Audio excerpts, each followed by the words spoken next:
오늘부터 저는 5월 한 달간 기도에 대해서 같이 여러분과 생각하고 공부하기를 원합니다.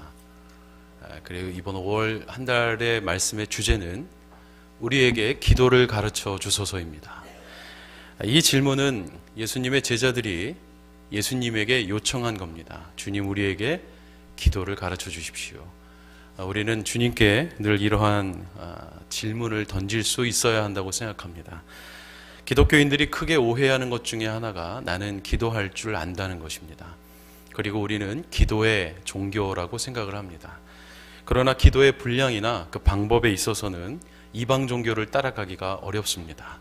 우리는 과연 제대로 기도하고 있는지, 그리고 주님께서 말씀하시는 기도의 올바른 방법은 무엇이며 어떻게 기도해야 하는지 이번 한 달간 함께 살펴보기를 원합니다. 오늘의 말씀은 예수님께서 두 가지 기도에 대한 잘못된 태도를 꾸짖으신 후에 바른 기도의 방법을 알려주시는 그러한 장면입니다. 우리가 먼저 5절 말씀을 같이 한번 읽겠습니다. 5절 말씀을 한 번 더 읽습니다. 너희는 기도할 때 위선자들처럼 하지 말라. 그들은 사람들에게 보이려고 회당이나 길 모퉁이에 서서 기도하기를 좋아한다. 진실로 너희에게 말한다. 그들은 이미 자기 상을 다 받았다. 기도하는 사람도 위선자가 될 수 있습니다. 또한 위선자들도 기도합니다. 위선자라는 말은 익숙한 개혁 성경에는 외식하는 자라고 표현되어 있습니다. 예수님께서 외식하는 자여라고 얘기했던 것이 바로 우리말 성경의 위선자입니다. 또 이 외식한다는 말은 어떤 말이냐면 가면을 쓰고 연기한다는 말입니다. 즉 얼굴 표정과 속 마음이 완전히 다른 것을 말하는 것이죠. 거짓말을 하는 사람들이라는 뜻입니다. 예수님의 직업이 성경에는 몫으로 나와 있지만 더 정확한 예수님의 직업은 건축업자라고 할 수 있습니다. 예수님의 영어 직업도 테크니션입니다. 헬라어도 테크톤이라는 단어를 씁니다. 단순히 나무만 하는 것이 아니라 건축에 관련된 전반적인 것을 하는 분이었습니다. 예수님께서는 갈릴리에서 가까운 곳인 세포리스, 찌뻘이라고 말하는 곳에 아버지 요셉과 함께 자주 일을 하러 다니셨습니다. 그런데 그 세포리스는 연극 무대를 만드는 곳이 많았던 곳이었죠. 이스라엘 성지순례 여행을 가면 세포리스라는 곳을 가게 됩니다. 일반 성지순례 여행에서는 없는 코스입니다. 근데 유모세 선교사님과 가는 그 열린다 성경 투어에서는 이 세포리스라는 지역이 반드시 들어가 있습니다. 갈릴리에서 가깝습니다. 거기에 가면 아직도 남아있는 원형 무대가 있고 객석이 쫙 준비되어 있습니다. 거기에서 사람들은 연극했고 예수님과 아버지 요셉은 그 연극 무대를 만들어 주셨다는 겁니다. 예수님께서는 연극 무대를 만들어주고 그들이 준 티켓으로 연극을 보셨는지 모르겠지만 연극을 보니 얼굴에 무엇인가를 쓰고 나와서 자기가 아닌 것처럼 행동하는 그러한 연기하는 자들을 보셨습니다. 그리고 그 모습을 기억하고 있다가 바리새인들에게 그리고 위선적인 기도를 하는 사람들에게 외식하는 자여라고 하셨다는 것입니다. 가면을 쓰고 연기하는 거구나. 지금 네 마음은 그렇지 않은데 입과 얼굴은 거짓말을 하고 있구나. 위선자구나. 그런데 기도할 때도 위선자들처럼 기도할 수 있고, 즉 기도하면서도 위선자가 될 수 있고 위선자인데도 기도할 수 있다는 겁니다. 예수님께서는 그것을 비판하셨습니다. 그렇게 하지 말라는 것입니다. 그들은 어디서 기도했냐면 회당이나 길 모퉁이에서 기도했다고 합니다. 왜 그렇게 기도했을까? 이스라엘 사람들은 하루에 3번 정기적으로 기도해야만 했습니다. 그런데 시간을 계산하다 보면 그 시간이 회당이었을 때도 있고 가다가 길 모퉁이가 될 수도 있는 것이고 시장 한복판이 될 수도 있는 것입니다. 그러면 복잡하고 사람이 많이 지나다니지만 기도해야만 했습니다. 지금 이슬람 사람들도 하루에 5번 기도하지요. 우리 열린문교회 앞에 지금 거대한 이슬람 성전이 세워지고 있는데 아마도 그 성전이 세워지면 여러분들은 평생 들어보지 못했던 알라는 위대하다라는 그들의 확성기에서 나오는 기도 소리를 하루에 5번씩 듣고 사셔야 될지도 모릅니다. 오히려 열린문교회 앞에 있는 그 무슬림 성전을 위해서 미국 교회들이 긴장하며 기도하고 있습니다. 그리고 열린문교회를 축복하고 있습니다. 우리가 기도하고 있으니 담대하라고 말이죠. 그들은 하루에 5번 기도해야 합니다. 비행기에서도 기도해야 되고 차를 몰고 운전을 하다가도 트렁크에서 담요를 꺼내 5번 기도해야 됩니다. 상황이 어쨌든 기도해야 되는 것 때문에 기도하는데 이스라엘 사람들도 마침 기도해야 될 시간이 집이 아니라 시장 한복판일 때가 있었다는 것입니다. 그런데 예수님이 지적하신 부분은 어쩔 수 없이 길을 가다가 시간이 돼서 기도하는 것은 괜찮다. 그런데 너희들은 일부러 사람들이 오고 가는 걸 보고 있다가 지금 많이 몰려올 때이구나 하고 그때 나가서 기도하는 위선자들이다. 그렇게 기도해서는 안 된다. 그러면서 하시는 말씀이 내가 진실로 너희에게 말하는데 너희들은 너희들의 받을 상을 다 받았다. 여기에 사람에게 보이려고 기도했다 말씀하십니다. 사람들에게 보이려고 기도했다는 말은 영광을 사람들에게서 얻기를 원했다는 것입니다. 칭찬을 사람들에게서 받기를 원했고 사람들에게서 칭찬을 받으면 하늘에서는 줄 것이 없다고 말씀하시는 겁니다. 너희 상을 다 받았다. 이 말씀은 과거 완료입니다. 끝났다. 더 달라고 하지 마라. 그렇게 보이는 데서 기도한다고 한들 하나님께서는 너희들에게 줄 상이 없다는 것입니다.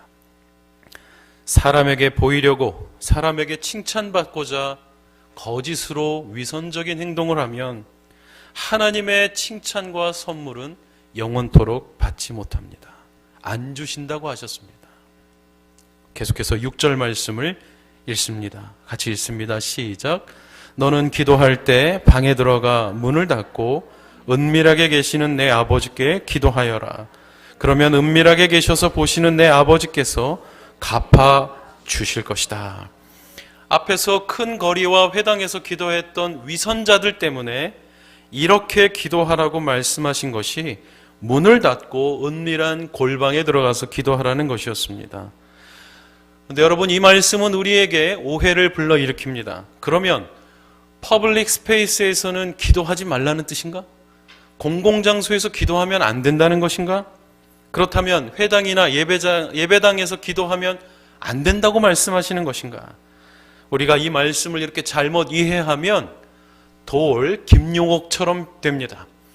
그분이 어떻게 했냐면 98년 월드컵 때 팀이 골을 넣을 때마다 환호하는 것도 잠깐이요, 자기 자리에 앉아서 늘 감사기도를 올렸던 차범근 감독에게 비판했습니다. 기도는 골방에서 하라 그랬다. 신문 사설에 글을 올린 것입니다. 차범근 감독이 그 글에 대해서 답변을 또 올려기도 했습니다.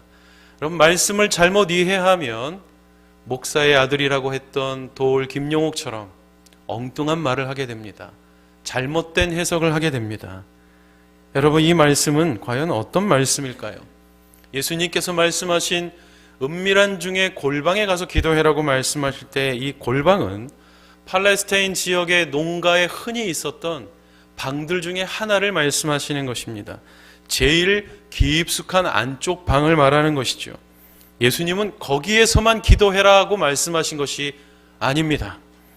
장소가 어디이든 간에 하나님만 바라보라고 말씀하신 것이죠. 기도는 그래서 장소의 문제가 아닙니다.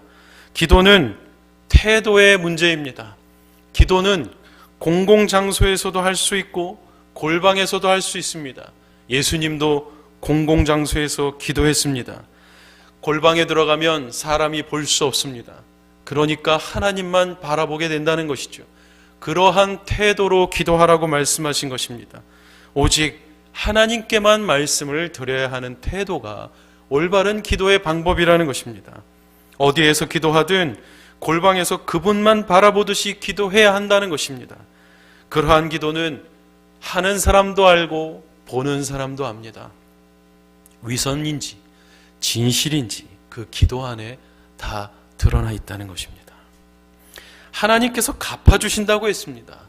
이 말 또한 우리가 오해하기 쉽습니다. 그러면 공공장소에서 기도하면 안 들어주시고 골방에서 기도하면 그대로 갚아주시나? 그 즉시 응답하시나? 이렇게 이해해서는 안 됩니다. 갚아주실 것이다 라는 말은 종말론적인 대답입니다. 끝까지 포기하지 않고 골방에서 기도하는 것처럼 너의 평생의 기도를 해야만 마지막 날에 하나님께서 갚아주실 것이 있다는 겁니다. 마찬가지로 더 얻을 것이 없다라고 말씀하신 것도 종말론적인 대답입니다. 이 땅에서 사람들의 칭찬과 그들의 인정을 받기를 원하면 마지막 날에는 아무것도 받을 것이 없을 것이다. 내가 기대하고 있는 시점은 마지막 시점이라는 겁니다. 그런데 정작 그 순간에 가서 내 손은 빠져나가는 모래처럼 아무것도 남지 않게 될 것이다. 그때 당황하고 놀라지 말라는 것입니다. 지금 마지막을 기대하며 골방에서 기도하는 것처럼 기도해야 한다는 것입니다. 이스라엘 사람들은 초대교회 예수님을 믿는 사람들은 이런 말을 하고 다녔습니다. 장소가 기도를 망치는 것이 아니라 방식과 목적이 기도를 망친다고 했습니다. 기도는 장소의 문제가 아니라 나의 태도의 문제라는 것을 그들은 제대로 알고 있었다는 것입니다. 기도는 마지막까지 하는 것입니다. 끝까지 하는 것입니다. 예수님께서는 오늘 두 번째 기도에 대해서 이렇게 비판하십니다. 7절과 8절 말씀을 같이 함께 읽겠습니다. 함께 읽습니다. 시작. 또 기도할 때는 이방 사람들처럼 빈말을 반복하지 마라. 그들은 말을 많이 해야 아버지께서 기도를 들어주실 거라고 생각한다. 너희는 이방 사람들처럼 기도하지 말라. 너희 아버지께서는 너희가 구하기도 전에 무엇이 필요한지 아시는 분이다. 우리말 성경에 빈말을 반복한다라고 표현된 이 말은 우리가 너무나도 잘 알고 있는 중언부언이라는 말이시오. 중언부언이 무슨 말인지조차 어려운 말입니다. 뜻풀이를 하자면 의미 없는 말을 계속해서 되풀이한다는 뜻입니다. 그런데 이 말씀은 유대인들에게 하신 말씀이 아닙니다. 회당이나 거리 모퉁이에서 기도하는 사람들처럼 기도하지 말라는 것은 바리새인과 유대인들을 향해서 하신 말씀이었고, 빈말을 계속해서 반복하는 것에 대해서 말씀하신 기도는 유대인이 아니라 이방인들의 기도 모습을 비판하신 것입니다. 당시에 유대인들은 기도를 참 많이 했습니다. 그것을 뭐라고 하신 것이 아닙니다. 이방인들의 기도 모습이었죠. 그 당시에 이방인들은 헬라 사람들입니다. 로마가 전 세계를 지배하고 섞이기 싫어하는 유대인들과, 꼭 한국 사람 같죠, 섞이기 싫어하는 유대인들과 헬라 사람들을 혼합시켜 놓았습니다. 유대 사람들은 힘들고 복잡합니다. 우리는 거룩, 우리는 정결, 이게 우리의 생명인데 더러운 것들이 막 들어와서 뒤섞여 있으니까 복잡합니다.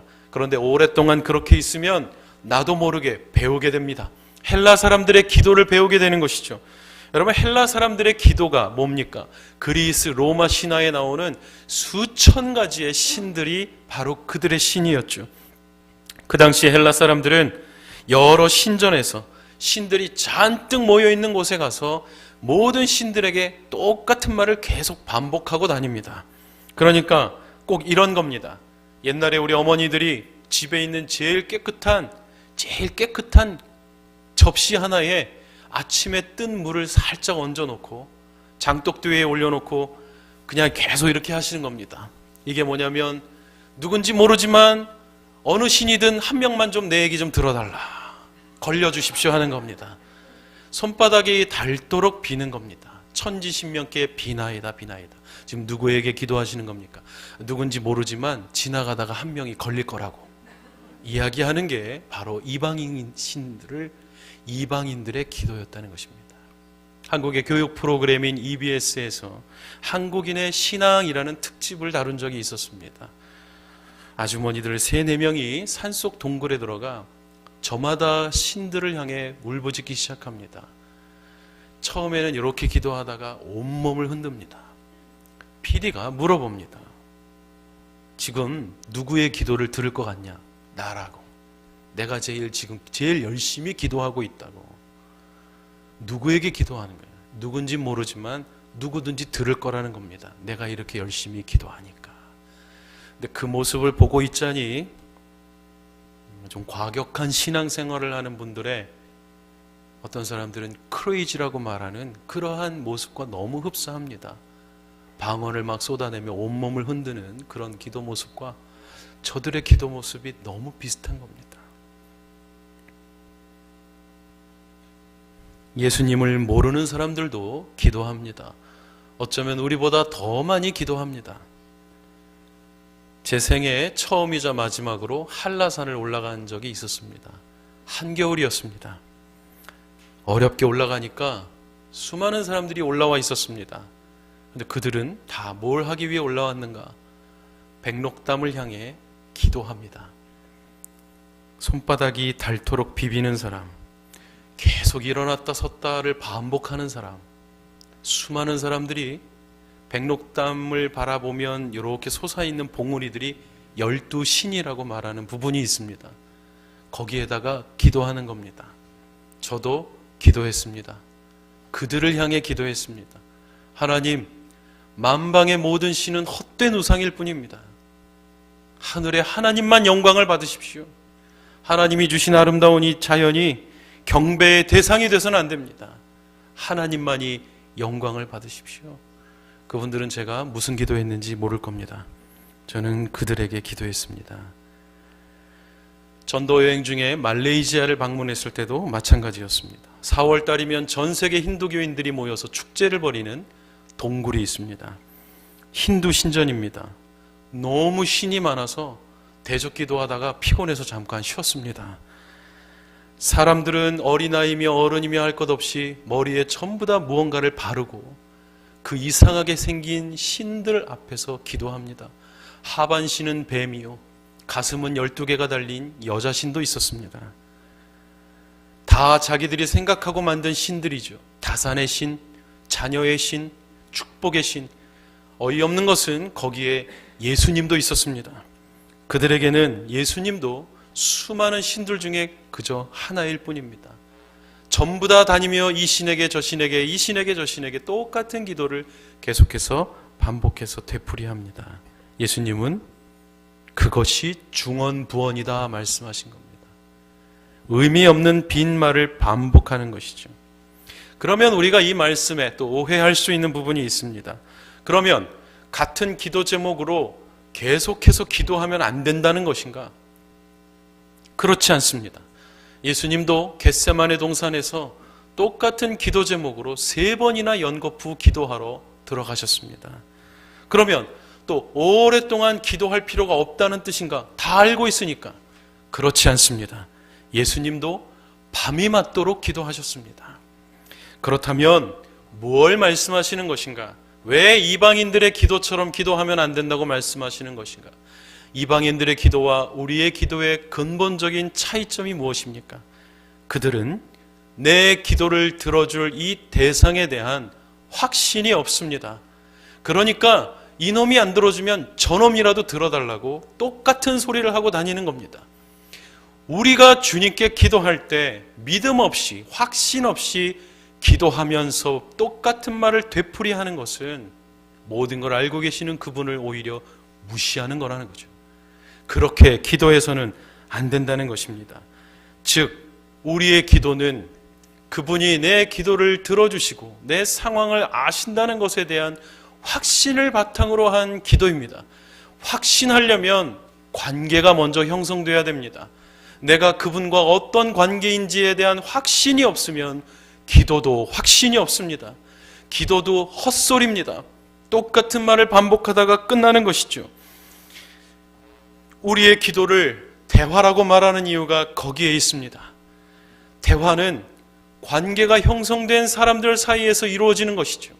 논쟁은 그것이 대화가 될 수 없듯이 내가 확신이 있다면, 즉 그분을 향한 믿음이 있고 믿음을 드릴 만한 그분이 나의 정확한 대상이시라면 그 관계를 바탕으로 기도해야 한다는 것입니다. 그러면 긴 말이 필요 없습니다.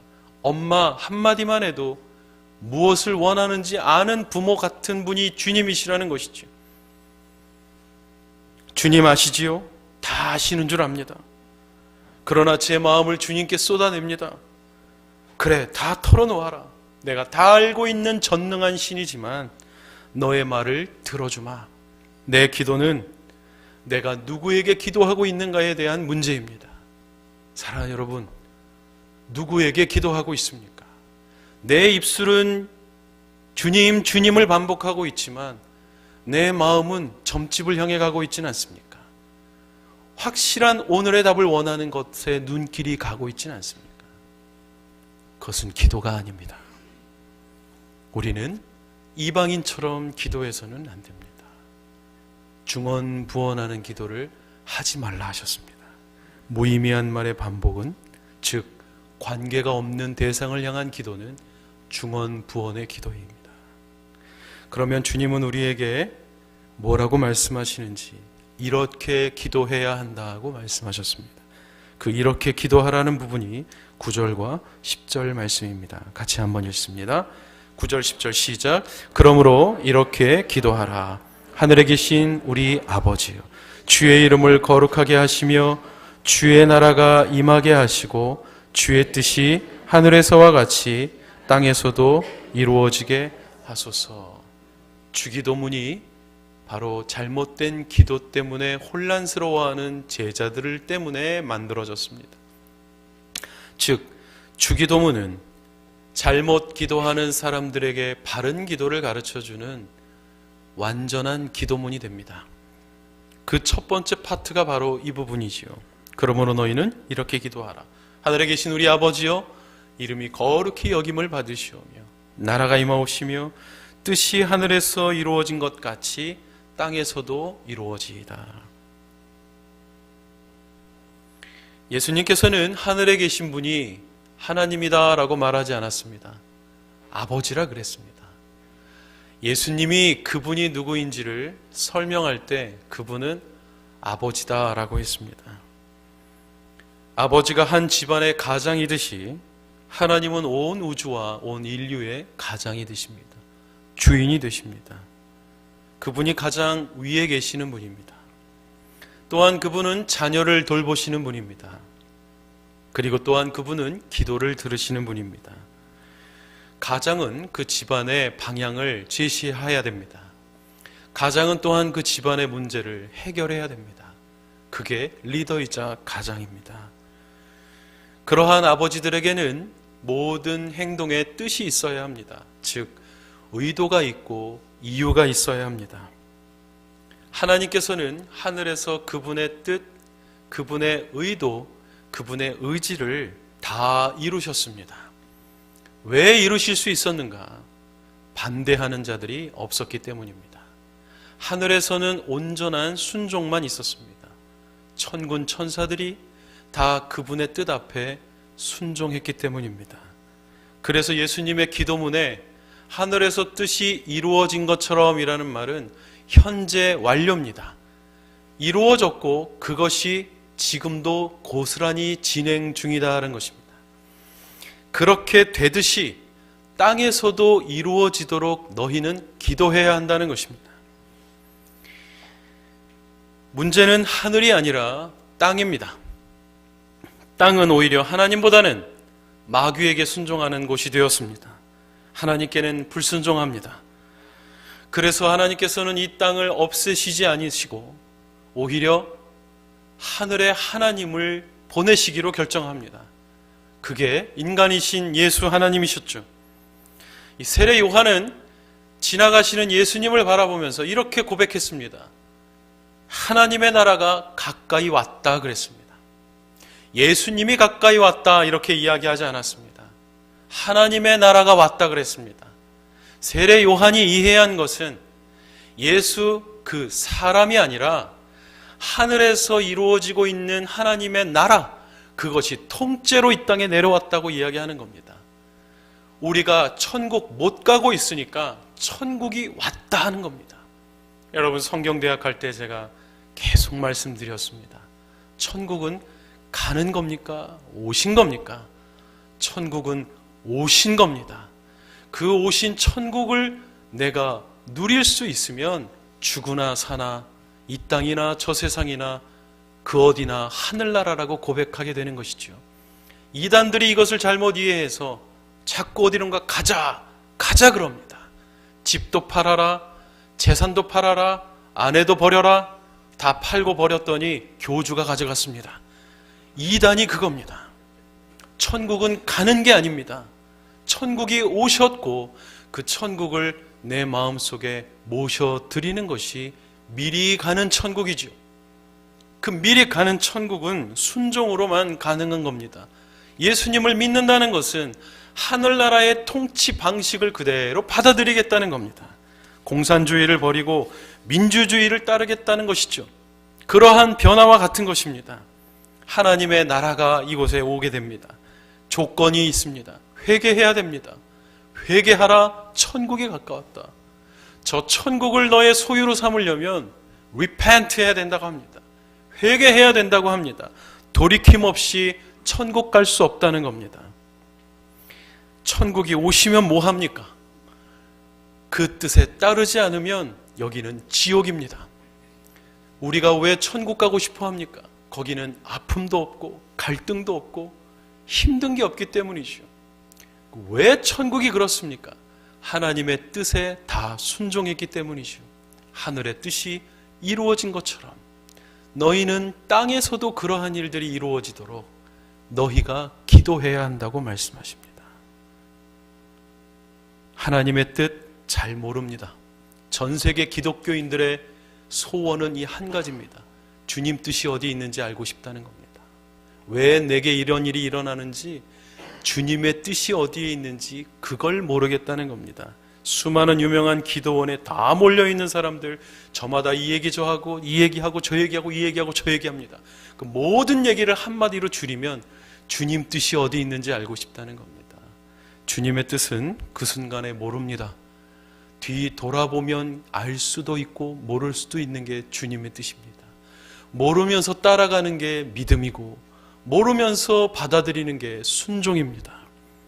그걸 이루기 위해서 우리에게 주신 방법이, 그걸 이해하려면 기도해야 한다는 것입니다. 어떻게 기도해야 됩니까? 예수님처럼 기도해야 됩니다. 예수님은 하나님의 뜻과 예수님의 뜻이 부닥친 적이 있었습니다. 그게 바로 십자가 앞에서였죠. 주님이 뭐라고 기도합니까? 하실 수 있거든 이 잔을 옮겨주십시오. 너무 멋진 말이죠. 쉽게 말하면 못하겠다는 겁니다. 안 하겠다는 겁니다. 3번이나 연거푸 겟세마네 동산에 올라가 피곤해서 잠들어 있는 제자들은 코를 골고 있는 속에서 이 잔을 옮겨달라고, 못하겠다고 기도합니다. 예수님은 3번 기도하지만 하나님의 응답은 침묵입니다. 대답이 없습니다. 이 기도는 예수님의 실패하신 기도가 됩니다. 그분의 기도 응답을 받지 못했기 때문이죠. 그래, 하지 마라. 너무 어려운 것 같다. 여기까지 하면 너 다 했다. 수고했다. 하지 마라. 이게 응답으로 왔다면 예수님의 기도는 성공한 기도가 됩니다. 기도 응답이 왔기 때문이죠. 그러나 예수님의 기도는 실패한 기도입니다. 기도 응답이 없었기 때문에 실패한 기도입니다. 그러나 여러분, 우리에게 필요한 것은 바로 이 실패의 기도입니다. 내 뜻이 이루어질 때까지 기도하는 게 아니라 내 뜻이 주님 뜻을 이길 수 없다는 것을 알 때까지 기도하는 것. 내가 아무리 이 문제를 가지고 기도해도 주님은 흔들리지 않으신다는 것을 받아들일 때까지 기도하며 그것을 내려놓을 때까지 기도하는 것, 그것이 실패의 기도. 그러나 예수님의 그 실패하신 기도 때문에 예수님은 십자가에 지셨고 우리는 구원받았습니다. 예수님의 실패한 기도는 오히려 성공한 기도입니다. 우리는 오해하기를 기도 수첩을 들고 다니며 몇 개월 전부터 기도했던 이것이 응답됐다는 것만을 가지고 다니길 원합니다. 그러나 어느 누구도 내가 이것을 위해 기도했는데 주님이 응답하지 않으셨고 나는 이 기도를 그만하기로 했습니다. 주님의 뜻을 이젠 알 것 같습니다. 저는 이 기도 더 이상 하지 않겠습니다. 이런 이상한 기도 수첩을 가지고 다니는 분들은 없습니다. 우리는 모든 기도가 다 응답되어야 한다고 생각합니다. 예수님의 우리를 향해 이렇게 기도하라고 말씀하신 첫 번째 기도의 방법은 하나님이 응답하시지 않는 기도를 깨달으라는 것입니다. 내려놓으라는 것입니다. 포기하라는 겁니다.